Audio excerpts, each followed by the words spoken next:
திருப்பாடல் 19. படைப்பில் கடவுளின் மாட்சி. வானங்கள் இறைவனின் மாட்சிமையை வெளிப்படுத்துகின்றன. வான்வெளி அவர் தம் கைகளின் வேலைப்பாட்டை விவரிக்கின்றது. ஒவ்வொரு பகலும் அடுத்த பகலுக்கு அச்செய்தியை அறிவிக்கின்றது. ஒவ்வொரு இரவும் அடுத்த இரவுக்கு அதை பற்றிய அறிவை வழங்குகின்றது.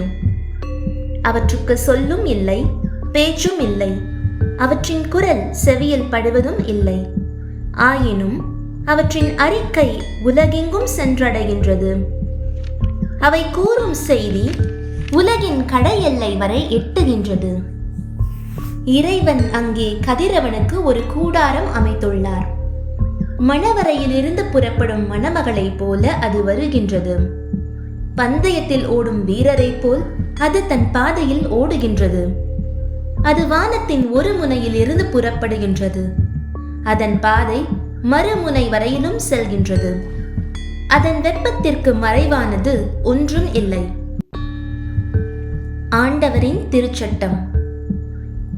ஆண்டவரின் திருச்சட்டம் நிறைவானது. அது புத்துயிர் அளிக்கின்றது. ஆண்டவரின் ஒழுங்குமுறை நம்பத்தக்கது. எளியவருக்கு அது ஞானம் அளிக்கின்றது. ஆண்டவரின் நியமங்கள் சரியானவை. அவை இதயத்தை மகிழ்விக்கின்றன. ஆண்டவரின் கட்டளைகள் ஒளிமயமானவை.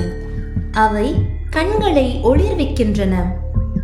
ஆண்டவரை பற்றிய அச்சம் தூயது. அது எந்நாளும் நிலைத்திருக்கும்.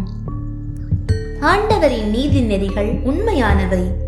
அவை முற்றிலும் நீதியானவை. அவை பொன்னினும் பசும் பொன்னினும் மேலாக விலை மிக்கவை. தேனினும் தேன் அடையினின்று சிந்தும் தெளித்தேனினும் இனிமையானவை. அவற்றால் அடியேன் எச்சரிக்கப்படுகின்றேன். அவற்றை கடைபிடிப்போருக்கு மிகுந்த பரிசுண்டு.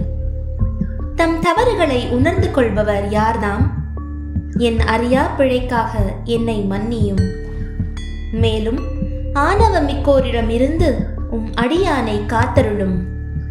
அவர்கள் என்னை ஆட்டி படைக்காதிருக்கட்டும். அப்பொழுது நான் மாசற்றிருப்பேன். பெரும் பிழை எதையும் செய்யாதிருப்பேன். என் கற்பாரையும் மீட்பருமான ஆண்டவரே, என் வாயின் சொற்கள் உமக்கு ஏற்றவையாய் இருக்கட்டும். என் உள்ளத்தின் எண்ணங்கள் உமக்கு உகந்தவையாய் இருக்கட்டும்.